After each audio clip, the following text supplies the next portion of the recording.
Hi, and welcome to the 2018 Hancock Sports Hall of Fame induction interviews as we induct the 34th class into the Hancock Sports Hall of Fame.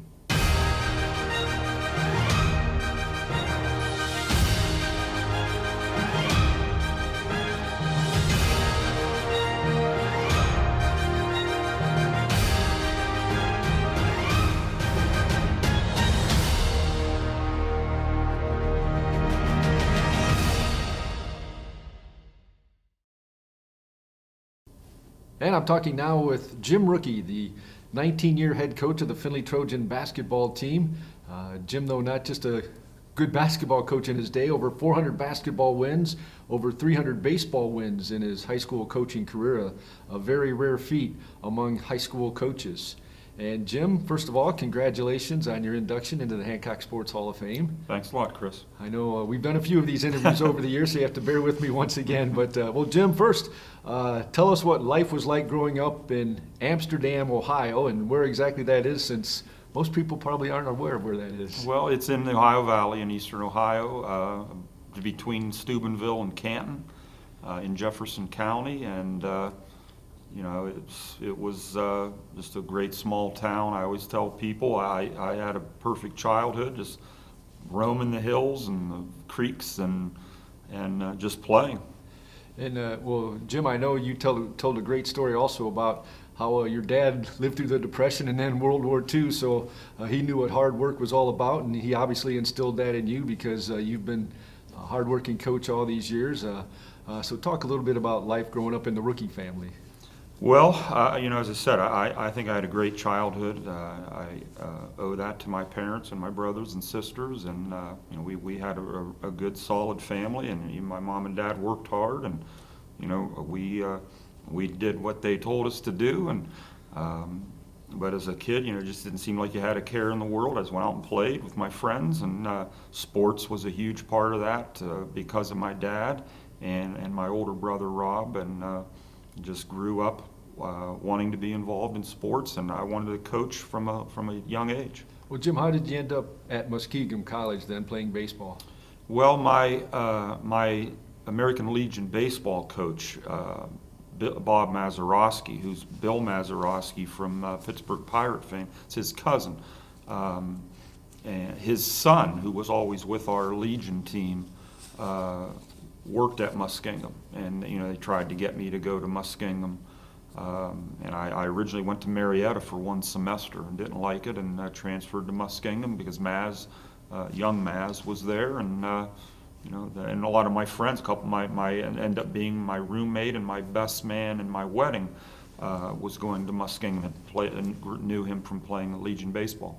Well, Jim, I did a little research, so you had a pretty good career down there. I don't even know if you're aware of these things, but you're still tied with 6 others for most wins, or with 8 others for, I think you guys are 8th all-time in most wins in a season at Muskegon with 6, and you're still, I guess it's 8th all-time in career ERA at 3.20, so obviously you didn't do too bad down at Muskegon. Yeah, I think, you know, we weren't real great as far as the baseball program goes, but you know, I worked hard. My goal was to be a Major League Baseball player. Obviously fell short on that, but you know, I worked really hard at it, and you know, and had some success. Well, you mentioned you wanted to coach at an early age. When did you realize you wanted to coach, Jim, and what do you think drove you to that?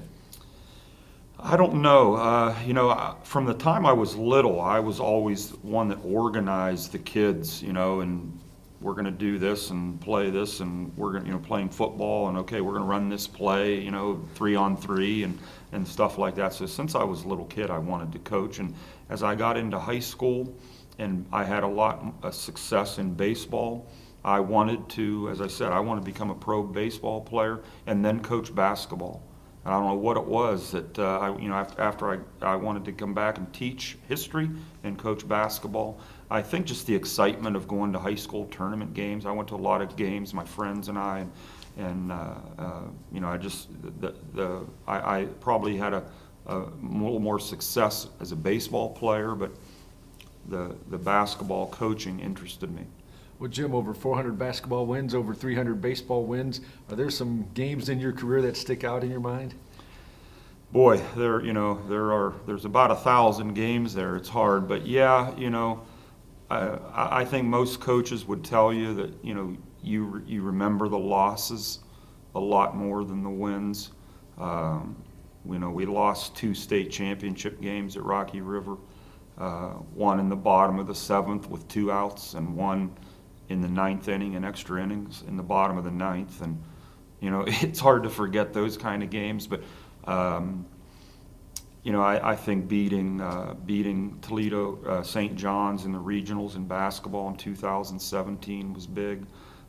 Beating the defending state champs, Elyria West, in baseball in 1994, our first time we went to the regionals in baseball at Rocky River, that was a big win. And then this year, our win against Lima Senior, I think a lot of people are going to remember that one for a long time. Triple overtime on the last second shot. Yeah, that was fun. Well, Jim, you've been at Findlay now 19 years. Only 1 year you were 500. The rest of the time you've had winning seasons. I don't think people realize how difficult that is with some of the teams you're playing, virtually AAU all-star teams, and sometimes in the track in particular. So, and what would you say has been the key to your success, Jim, and what sort of advice would you give young guys that want to coach? Well, as far as myself, I just try to work really, I try to work hard, and we want to outwork people and keep trying to get better. It's the same advice I give our players for themselves. If you can work really hard and continue to get better, good things will happen. I've tried to keep learning and become a better coach every year. And I say sometimes I feel sorry for some of the kids I coached 20 years ago, because I'm a much better coach now. And I even think back after coaching 7 years of baseball at Liberty Benton and trying to learn and get better and do things that if I knew when we lost those state championship games in 1998 and 1999, if I knew then what I know now after coaching 7 more years of baseball, maybe we would have won those games. But I think just always trying to get better. And Jim, I know you've had an influence on a lot of kids. The guys that stuck to the program and did the right things. You've coached some great players, Luke Krause, C.J. Geddes, guys that went on to D1 careers. A lot of other guys have played college basketball. All those guys have great things to say about you when I talk to them, and that's a real compliment to you. Well, that's really what it's all about. And when you see your former players, and just a couple weeks ago, I was actually during the NCAA tournament, a bunch of those guys were together in Nashville, going to some of the games, and they were from different teams, spanning 4 or 5 years, and they were arguing about whose team was better and which guy was better, and they started texting me and wanted me to answer, if the 2007 team played the 2011 team, who would win? And I'm never going to answer that question. But just the banter back and forth and connecting with them, it really means a lot. And just finally, Jim, what does it mean to you to be inducted into the Hancock Sports Hall of Fame? Well, this is means a lot to me, because I've worked really hard, and you put a lot of effort into it for a long time. To be recognized is nice. And the one thing is that I think we've had a lot of success because we've gotten kids to sacrifice a little bit and not look for the personal accolades. And so it's a little bit uncomfortable then to get personal accolades, because we really kind of stress the opposite in our program, but it's a humbling experience. All right, Jim, well, I appreciate your friendship all these years, and I certainly congratulate you on this well-deserved honor into the Hancock Sports Hall of Fame. Thank you, Chris. All right, Jim Rucki, one of the inductees for the class of 2018 in the Hancock Sports Hall of Fame.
And another of our inductees for the 2018 class of the Hancock Sports Hall of Fame is a good friend of mine. He's won over 100 games as head football coach at Van Buren. He's very well loved in that community and all of Hancock County.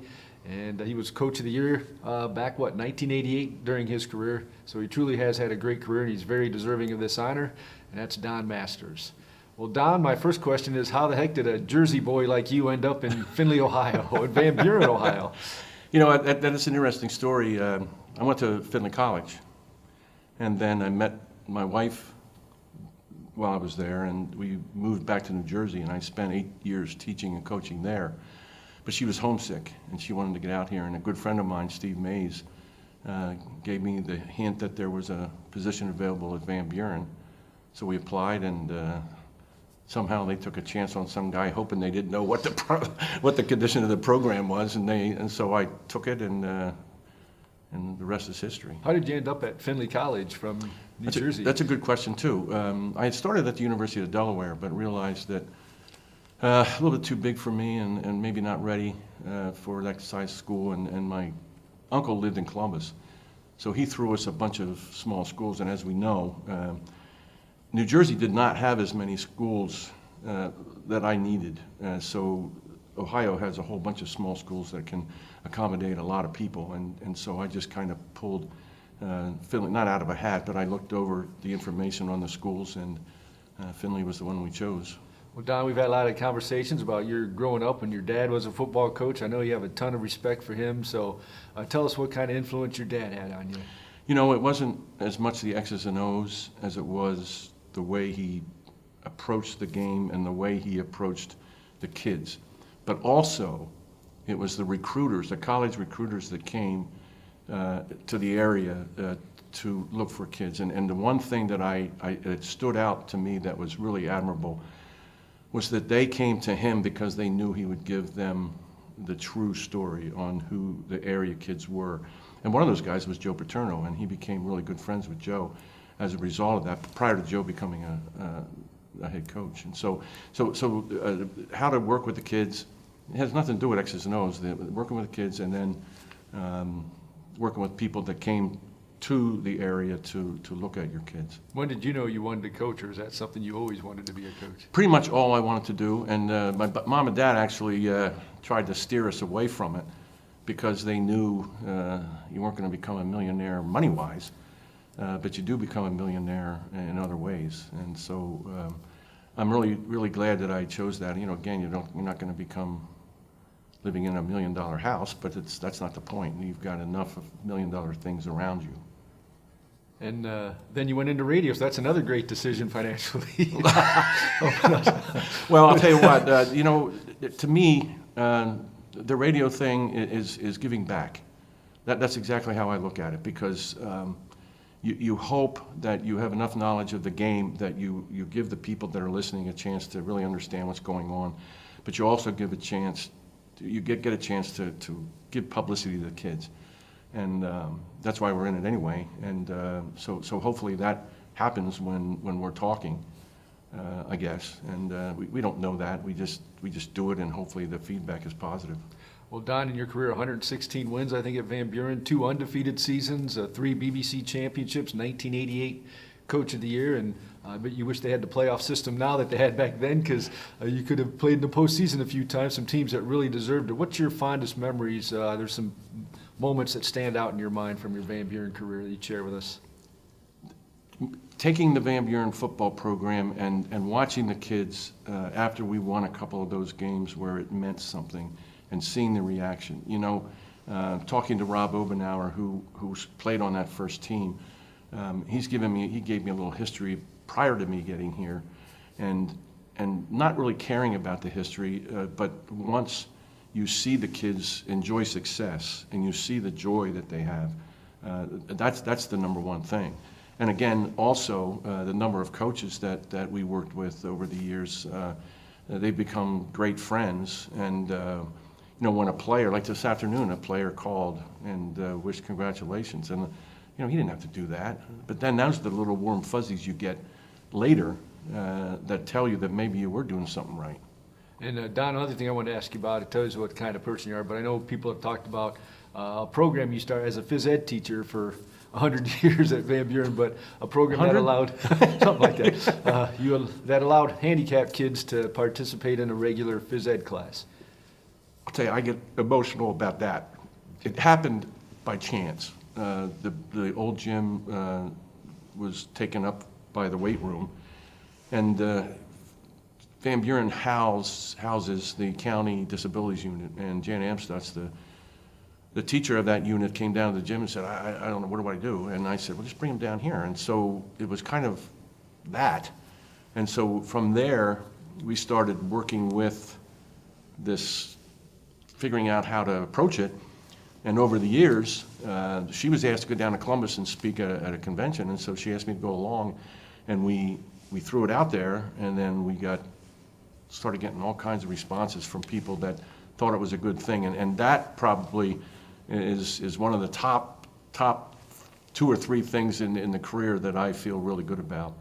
Well, what kind of advice would you give to young guys that want to coach, young guys, young girls that want to coach? The one thing is, it's not about you, it's about them. That's the first thing, and the other thing is, have fun, and don't make it too serious, and it's easy to do that. You know, nowadays it's 24 hours, it's 12 months a year, and the competition is so intense, keeping up with the Joneses, all that stuff. But if you remain yourself and you have some fun, the kids will do the same. And just finally, Don, what's it mean to you to be inducted into the Hancock Sports Hall? Oh, it's mind-boggling. Some of the people that are in there, and thinking that the plaque with my name on it's going to be next to some of these people that you know, are just that we admired when we were in college, the Homer Shadles, the By Morgans, the Jim Haddishells, and then when we came out here, the guys that we had to compete with if we wanted to be part of the conversation, Jim Barry, Joe Mesker, Bill Banning, you know, and the other guys, they're up there like Dick Strom, and you know, you think, do I belong up there? You know, that's kind of how I think about it, and to know that somebody thinks that I do belong up there, it's really a warm fuzzy, and it makes me a little bit emotional. Well, I would say you more than belong in the Hall of Fame. One of the most beloved coaches that I've met since I've been here in the community, and his former players. Congratulations, well deserved. Hey, thank you very much. And that is Don Masters, another of the inductees into the class of 2018 in the Hancock Sports Hall of Fame.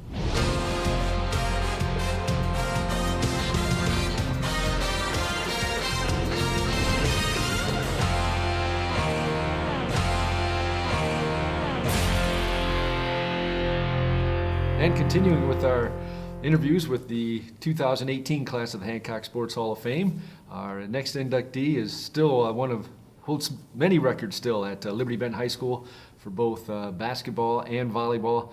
Had a great career, and she will now be the 3rd member of her family going into the Hall of Fame, so that's a great honor. But we're happy now to be joined by Jana Butler, the former Liberty Benton Eagle. And well, Jana, I know as a senior, you led the state in scoring and rebounding, which was pretty impressive. I think 31 points, 14 rebounds, if we're keeping track. Also had a great volleyball career. What's your fondest memories of competing for Liberty Benton? Gosh, I have a lot of fond memories. You know, having my dad as the athletic director at Liberty Benton, we spent a lot of time up in the gym. So I can't really just nail down one memory that was a great memory, but I loved the coaches that I played for. I had a great coach, you know, and I had a great team. So it was a great experience at Liberty Benton. Well, sports were obviously a huge part of your growing up with, you know, Dean as your dad, and then Andy, your brother, and Katie and Heather as your sisters. So sports were a big part of your life. Oh, yeah. And well, then you decided to go off to Miami of Ohio. What drove you there, and talk a little bit about your career there? I actually had committed to another school, and then that coach ended up going to a new school. So my scholarship was no longer good. It was at Bowling Green. So she ended up going to Dayton, and Miami came in late to the recruiting process, but I went on a visit there. Ended up knowing one of the girls, Aubrey Hamilton, who played at Wymer Bath, and went on my visit at Miami, and I just felt like I meshed really well with the upperclassmen. The seniors were great, so it was like a no-brainer. Like, just from being there for 2 hours, I knew that was going to be the school I was going to go to. And what were some of your fondest memories playing for them? Oh gosh, some some of my fondest memories. I had made a lot of great friends, girls that I'm still in communication with. But it was pretty awesome. We played at, I don't know what the arena's called, but we always played the MAC tournament where the Cavs play. So that was, a cool experience to get to play there. Now, as we mentioned, you're the third member of your family to go into the Hall of Fame. Of course, your dad, Dean, who everybody in the Yeah. BBC knows for sure. A great guy. We miss him all the time. Of course, he was always at all these banquets. He's a Hall of Famer. And Andy, your brother, had a great basketball, won a state championship, had a great baseball career, went on and played in the minor leagues after he got through college at Bowling Green. So what does it mean to you to be I can almost say confidently that your sister Katie will be in and be a fourth member here one of these years. So what does it mean to you to go in with your dad and your brother? Oh, it's such a neat, special experience for me to follow in their footsteps. I definitely wish my dad was here to share with me. I think that I've thought about it several times today that he would be, would be one of his proudest days. He loves seeing us, do well and be recognized for it. But it's really cool to be able to say that I'm following behind him and my brother. It's a good feeling. You used to always tell us all three of you guys should go in at the same time. Mm-hmm. Yeah, that would have been great, right? Yeah. So what's life like for Jana Butler these days? I have a 2-year-old, got married a few years ago, and have a little boy who seems to be just as much in love with basketball as his dad and I are. So fingers crossed that he's going to continue with that same love. So, but other than that, I'm working at Fifth Third Bank as a financial center manager. So unfortunately, I don't get to play basketball like I used to. Well, your husband, Jay Sullinger, of course, had a pretty good basketball career of his own. Mm-hmm. So I'm sure that it'd be nice to have the Sullingers move back to Findlay. Right. With those young kids, I'm sure they'll have some athletic Yeah, ability. I know if my dad was still living, I know that would be a conversation that he would be begging us to come back for sure. And just finally, what's it mean to you individually to be a Hall of Famer here in your hometown? Oh gosh, what's really cool about it, coming from a very obviously athletic family, and then marrying into one, I can tell my in-laws that I am the first one to get first Sullinger in the Hall of Fame. So that's been pretty fun being able to debate with them about that. All right, well, it's well-deserved. Congratulations. Yeah, thank you. All right, that's Jana Butler, another member of the class of 2018 of the Hancock Sports Hall of Fame.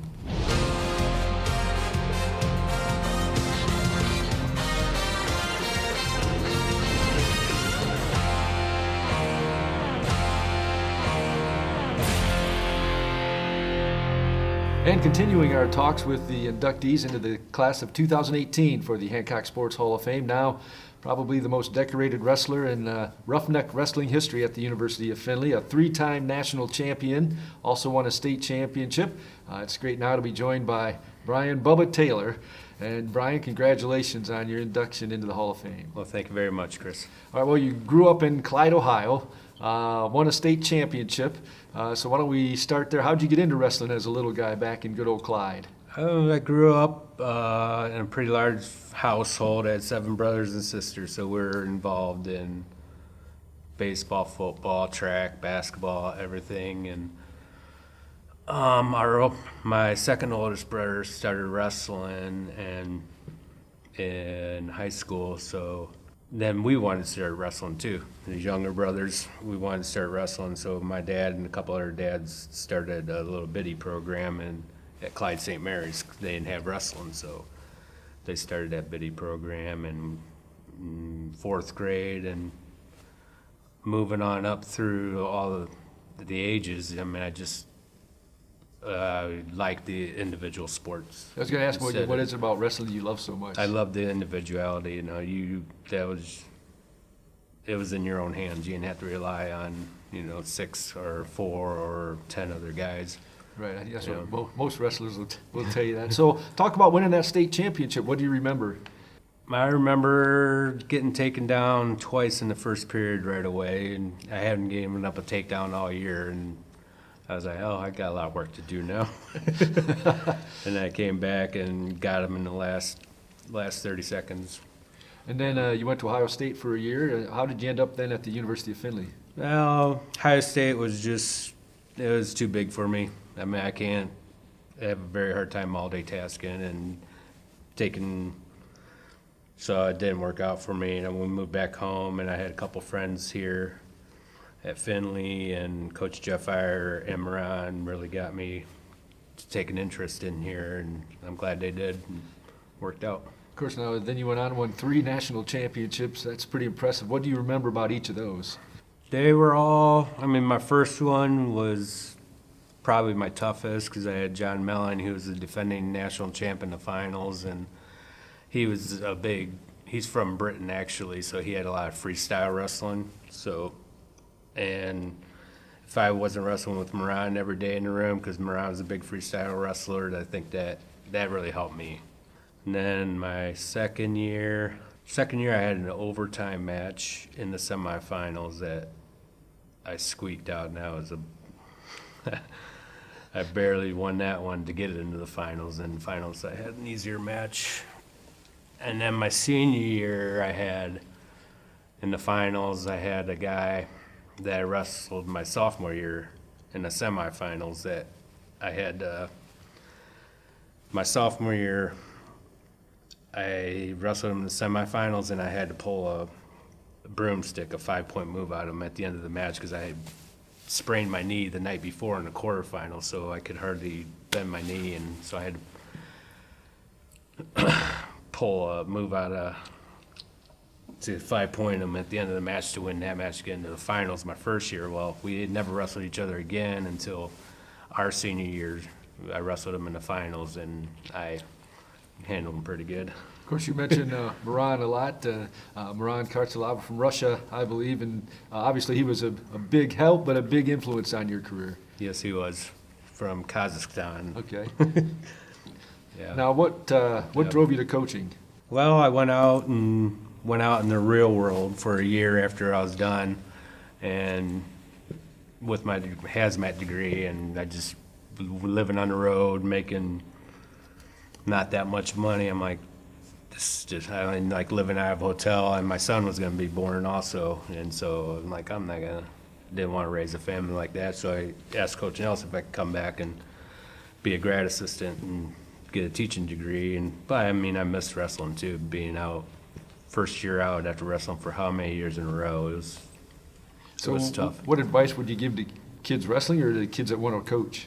Coaching's a lot harder because you get to take a lot more wins and losses. Okay. And wrestling, I mean, you make your own. I mean, what you put in is what you're going to get out of it. Right, and just finally, Bubba, what does it mean to you to be inducted into the Hancock Sports Hall of Fame? It's an honor to be recognized with all these other great athletes and coaches to be part of that. All right, well, it's been great talking to you. You had such a great career. This is a well-deserved honor. Congratulations. Thank you, Chris. All right, and that is Bubba Taylor, 3-time national wrestling champ at the University of Findlay, won a state championship at Clyde, and now he's a member of the class of 2018 of the Hancock Sports Hall of Fame.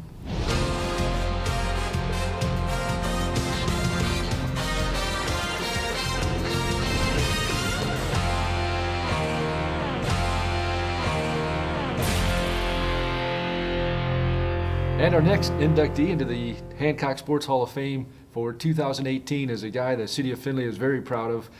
Had a great basketball career, well, played other sports as well at Findlay, but really excelled at basketball, went on and played at Worcester, and is now the head men's basketball coach at the University of Tennessee, Chattanooga, Division I basketball coach, and we're really happy, and it's well-deserved for Lamont Paris, the old Findlay Trojan, to be inducted into the Hancock Sports Hall of Fame. Congratulations first and foremost, Lamont. Yeah, thanks, Chris. I appreciate it. It's a great honor to come back here, and it's all just great to be back in Findlay and in Hancock County, and seeing some familiar faces, and just feels really good.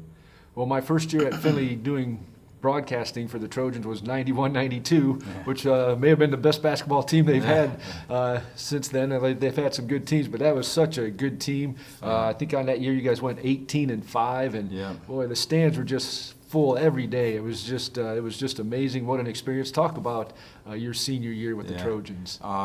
It was. I think, and some of those fans will be here. I think we were ahead of the curve as far as you see all these student groups now, and we had just an unbelievable fan base in every game, every single game that we played, and we had gotten off to a fantastic start. And every time you look up, there'd be more and more people at the game. Till before you knew it, just every game was packed. So, but we had a really good team, some really good guys. I still keep in touch with a lot of them, and again, a good fan base, and just it was a special ride that we went on, and just was a lot of fun. And learned a lot about a lot of the principles that I even teach and coach today. Was just as far as competing and the value and the importance of working together with and really having a relationship outside of basketball with your teammates. So it was a special group, and we had a lot of fun. So many great games that year, the battles with Lima Senior, that battle up at Anderson Arena at BG. Yeah. What games stick out in your mind, Lamont? Wow. I think when we played Lexington and they had Jamie Fike, that was one game that stuck out. We got off to a really good start in the game. I just remember not a lot of people probably had given us a great chance to win the game just because he was such a great player. But then, just as you mentioned, the Lima Senior games they always stuck out. We had some really good games with them. They had Greg Simpson, who was a phenomenal player. I was born in Lima, so I had a lot of family members that still lived in Lima that were on the fence. So, those were some really good games. We had just were some battles. The league was really good. I think it was one of the first years that we had Zanesville and Newark and Lancaster were all in the league, and so they were all good. The teams were all good, and they were long bus trips, and it just a lot of good games. I'd say the Lima Senior games and then that Lexington game probably stuck out the most. Geographically, it was a terrible league, but competition-wise, Terrible it was a geographically, good one. yeah. Well, then how did you end up at the College of Worcester, and talk a little bit about your time as a Fighting Scot? Yeah, it was funny. They were recruiting Matt Miles, one of our other teammates, who Matt and I ended up being roommates our freshman year in college. And so they were recruiting me too, and I didn't know what I was going to do. No one had really gone to college ever in my family, and so I went on a visit there one time, and with Matt. Matt was going for the visit. I said, yeah, I'll go too. And once I left there, just the atmosphere and the people that I had met while I was there, they couldn't be so good to set that up intentionally. But I had an unbelievable experience when I went there on my visit, and then so went and decided to go there, roomed with Matt Miles. We had a great 4 years there, and I played for Steve Moore, who's one of the winningest coaches in all of college basketball. That's where I really started locking into and learning the foundation of a lot of the things that I believe in as a coach, and today were just based on things I learned as a player. When did you decide you wanted to coach? It was funny. I didn't know that I wanted to coach until after. There was a teammate of mine always wanted to coach, and so at Worcester we had to do an independent study thesis. It was one of the only undergrad schools in the country that has to do that, and so this guy was doing his thesis on Bobby Knight. All he wanted to do was coach, and he ended up getting out of coaching. I never wanted to coach. I was provided the opportunity right after I graduated. Coach Moore asked me if I wanted to stick around and do that, and I said sure. Rather than getting into the real world, I'll do that for a couple of years. And then I did that for 2 years, and then 2 years later, I had an opportunity to get my grad school paid for. So I said sure, I'll use basketball in order to get that done. And then by the time those 2 years were over, I knew I wanted to do it. I had fallen in love with the coaching aspect. Well, we're certainly thrilled for you to be inducted into the Hall of Fame. What's it mean to you to be inducted into your hometown Sports Hall of Fame? It means a lot. It means a lot. I'm a firm believer on always remembering where you came from and how you got started, and being true to all the principles and values that got you there. And so it just means a lot to come back here and see all the people that have taken time out of their days to come here and share in this day. Family members, friends, old high school friends, people I didn't have any idea that were going to be here. As I'm walking around and looking at names on some of the tables of people that bought tickets to come, I had no idea. Some of these people I hadn't talked to in 20 years. And so that means a lot. It means a lot. And so it's very special to be able to come back here and be inducted. It's a great honor. Well, definitely well-deserved. Congratulations again. I appreciate it. Thanks a lot. All right, that is Lamont Paris, a one-time Findlay Trojan, now an NCAA Division I basketball coach and a member of the Hancock Sports Hall of Fame for the class of 2018.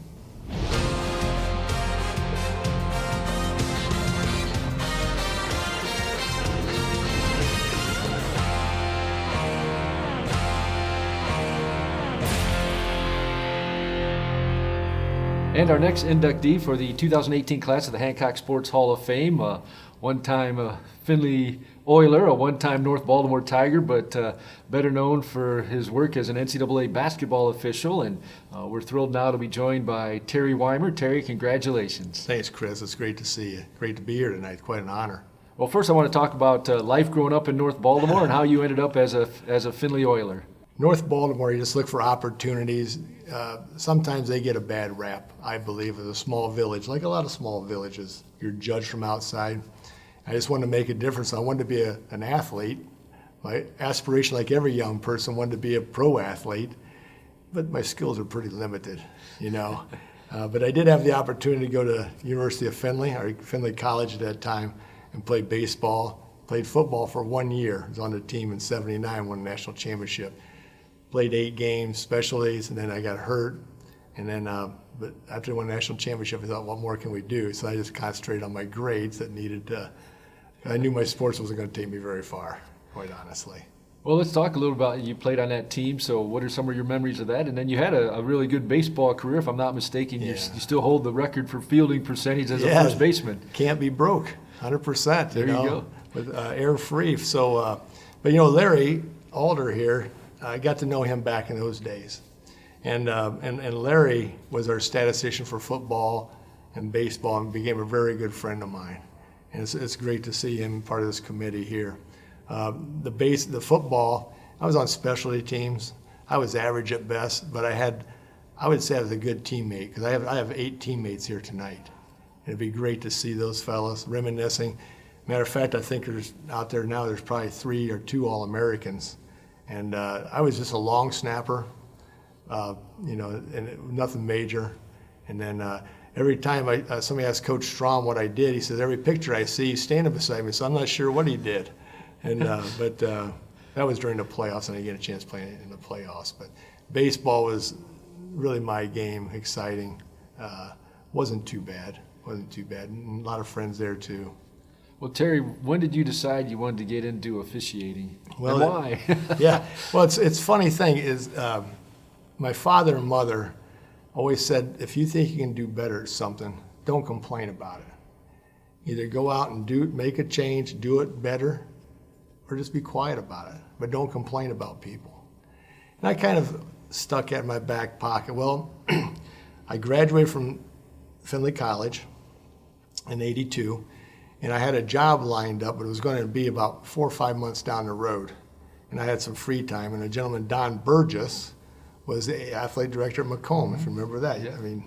And Don called me and said, hey, we want you to be our varsity basketball coach. Because previously, when I was a senior at Findlay, I was a junior varsity basketball coach at Liberty Benton for 1 year. So I said, Don, I'm really not interested. 16 to 18-year-old kids control your life. When you win, they win. When you lose, the parents are upset at you. And he said, I've interviewed 8, 9 people, and I know you'd be structured and disciplined.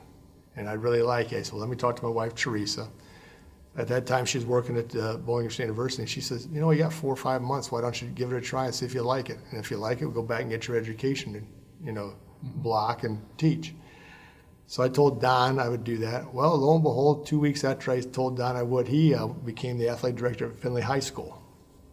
And the problem was most of our players couldn't dribble, shoot, or pass, which is a bad thing in basketball. Right. But I had great kids. I had terrific kids. So we worked a lot on skills, played a lot of younger players, and then Brad Britton took over for me. And after Brad, I told Brad he's got some young talent.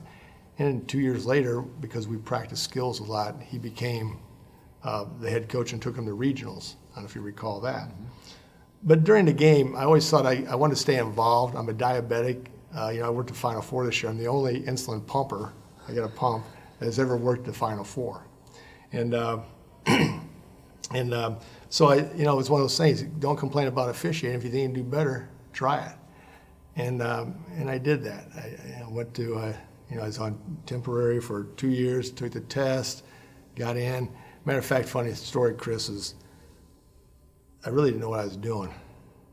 Some people say it today, I don't know what I'm doing. But back in the day, you go to these meetings, you had to attend so many meetings, 4 meetings on Monday nights for high school. And you'd walk in, I knew several people, they'd say, here, take this game, take this game, take this game. I said, I don't even know the rules. I said, it doesn't matter, take this game, you'll be with me, take this game. My first game I missed. I was supposed to have a junior varsity girls game at Findlay High School, and I had my mind made up for a junior varsity boys game on Saturday. And it was a last second thing when I signed in the Langdorf called me and said, hey, where are you? I said, I'm sitting here. And he says, well, you're supposed to be here at this game. So I missed my first game. But then after that, I went to a couple camps, and within 4 years I was working Division III, Division II, went to a couple camps, and then I worked 10 years of high school, basically, and I worked 2 state championship games, semifinal games, and then it just took off from there. And in '94, I got taken into the Mid-American Conference for my first Division I. So why did you choose basketball when you had played football and baseball? Well, for one thing, they paid more. Okay. Even though my first game, you'll appreciate this, my first game, I worked at Corey Rawson for Jerry Embody. And still today, Jerry's one of my favorite people, and his whole family. And that game, I got paid $27.50. And I think Roger Zorn may have been my JV on that, because Roger was just starting out. And I think I had to give him like $7.50 of it. So I made like $20. He made $7.50. So the pay wasn't that good. But being a diabetic, I have to exercise a lot. It's good for my blood sugar levels. And that was another reason I got. And so, like today, at any game, I run between 2.5 and 5 miles a game, depending on the pace of it. And talk about your officiating your first NCAA tournament game. Do you remember it, and what kind of thrill was that? That was 2001. First one, we went out to New York. We stayed in Long Island. And then we officiated out there. And actually it was Iowa and Creighton. And matter of fact, one of my supervisors, Mike Kitts, was a crewmate at that time. But we were 3 men. And but it was a great experience. I got to see a lot of veterans. Got to learn a lot about New York City. And you could see it was just a different game completely from working a Mid-American Conference game as a step up with these teams. It was exciting. We talked to Lamont Paris about coaching in an NCAA championship game, Final Four. What's it like to have all the cameras shining on you in an NCAA championship game? You've done 2 of those now. Well, I'll come back to that. Lamont's one of my favorite people. From the standpoint, he used to be at Wisconsin, and every time I worked at Wisconsin, if Bo or Greg were, iffy on me, I'd always see a good face in Lamont. and I'm so happy of his success. And in 2014, I had Kentucky and Wisconsin. That was their first trip. And one of the twins from Kentucky came down and hit a last-second shot. Bo Ryan called timeout, and I got our crew together. I said, listen, I've had him 6 times. Here's the play. Jimmy Jackson's son is going to get the ball and go to left elbow, shot fake, and he either make it or miss it. And you got to stay with it so he doesn't get fouled. That's what I told my partners. Lo and behold, they came down, same shot. He shorted it, and they got beat. So, and then the other officials said, because that was in the Jerry Dome in Dallas. And so at that point, they said, how'd you know that? I said, I've had him 6 times. And he hit 3 game winners during the season for that same play. So we watched a lot of video and game film and to anticipate what's going to happen and who the shooters are. National championship game, unbelievable. I had the Villanova, North Carolina game. I call it the shot game. They came down and hit a shot with 4.7 seconds. Villanova calls a timeout, and they come down, and Jenkins hits the shot at the buzzer. Couldn't have went any better. The best thing was we weren't on any TV. There was no controversy. Everybody seemed happy. Well, the losers weren't happy, but Roy was fine, because I've had Roy several times since, and he knew that he just got beat fair and square. But that was exciting. That was a very exciting game. And just finally, Terry, what's it mean to you to be inducted into the Hancock Sports Hall of Fame? This is really a dream come true. I've been coming to these for a long time. I think I was at the very first one. I think it was like 34 years ago, maybe something like that. And I can remember coming and seeing Bob Wortman, getting inducted, and all the athletes, and Ole, the hockey player. That guy's incredible. Mm-hmm. I don't think people really understand what he did in hockey, in the Olympics and things like this. So to be part of that family, that's really exciting. Do it right here in Hancock County, where basically I grew up. All right, and that is Terry Wymer, of course, an NCAA basketball official, has done a couple national championship games, and now he can add Hancock Sports Hall of Fame member to his resume.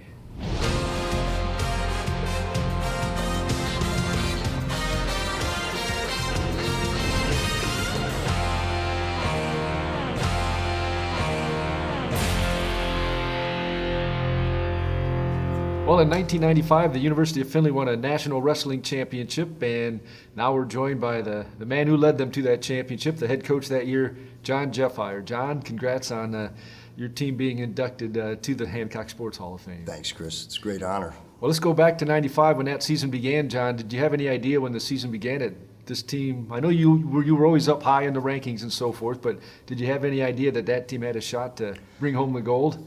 I mean, you always are optimistic. You would like to believe that you have that chance to reach the pinnacle. I actually, 2 years before, we were 5th, and I thought that next year would be the year that we would really challenge, and then we finished 7th. And so I learned pretty quickly that there are so many factors that can influence the final outcome, and we had 6 seniors that this was their last bullet in the gun, and they had to really, as a team, if we were going to make it happen, it pretty much we had to do it then. So I had a good feeling about our prospects, but it's sports, and so much can happen, injuries, that we had to do it in March on the mats. Outside of that championship, the actual, winning that championship, what do you remember about that year? What sort of stands out in your mind through the season? Well, we had a really rugged schedule.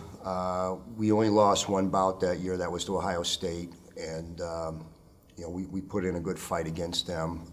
We went to the Michigan Open at Michigan State, and we really challenged ourselves as much as we possibly could. And I always said that if I did my job, I wouldn't have any undefeated wrestlers, that the schedule would be hard enough that they would find challenges and use those challenges, potentially the losses, to find out where their weaknesses were. Now, the guy that turned that on its head was, of course, Miran, and no one was beating him in any division. He beat everybody, and if I had found somebody on the schedule to beat him, the other guys wouldn't have been standing at the end of the year because he was just that good. But otherwise, we felt we kept our poise pretty well and never got ahead of ourselves. That was really probably the key. And then that championship, Bubba Taylor won a championship, Moran won a championship. I think you had, maybe 8 All-Americans, 6 or 7 guys made it to the finals, and then you just blew away the competition, I think, by 47 points. What a dominating performance. It was, I think, a testament to the guys, the effort that they put in, the focus that they brought into that tournament. They were disappointed from the year before, and they too remembered being 5th. And then with a year of experience, you should climb the ladder, and we actually fell. And I think that they didn't want to leave anything to chance. So it was really, I didn't really have to do a whole lot. They understood what was in play, and they did their jobs. And John, I know now all those guys have gone on and had good lives and are doing well in life. I know that's got to make you proud of those guys. No, every one of those guys that was there, they earned their college degree. Every kid who used 4 years of eligibility with Coach Leonard and myself, they all graduated. So we were immensely proud that we did it the right way. They were truly student athletes. So many of these guys now are lawyers, and So many of them are coaches in high school and giving back to the sport, and that makes me immensely proud that they've not forgotten their roots and that they still feel a sense of duty to do for kids what was done for them. And that to me, it doesn't get any better. And John, what does it mean to you as head coach of that team now to have that team forever enshrined in the Hancock Sports Hall of Fame? I'm, honestly, I'm happy for them. I think they deserve it. They had a really rare opportunity, and you have to look, Chris, too, where we started. I mean, when Kurt and I took over, there were 6 guys on the team. The team didn't score any points at nationals, and then we finished 35th the first year, and then we finished 17th, and we kind of went in increments like that, and the one misstep was the year before we won it, and that left a bad taste in our mouth, and I am happy, grateful, and feel very blessed that these guys are going to be recognized. Well, congratulations on that. It's well-deserved for you and the guys. Thank you very much, Chris. Appreciate it. And that is John Jeffire, the head coach of the '95 National Championship Roughneck Oiler Wrestling Team. And that will do it for the interviews with the class of 2018, the 34th class inducted into the Hancock Sports Hall of Fame.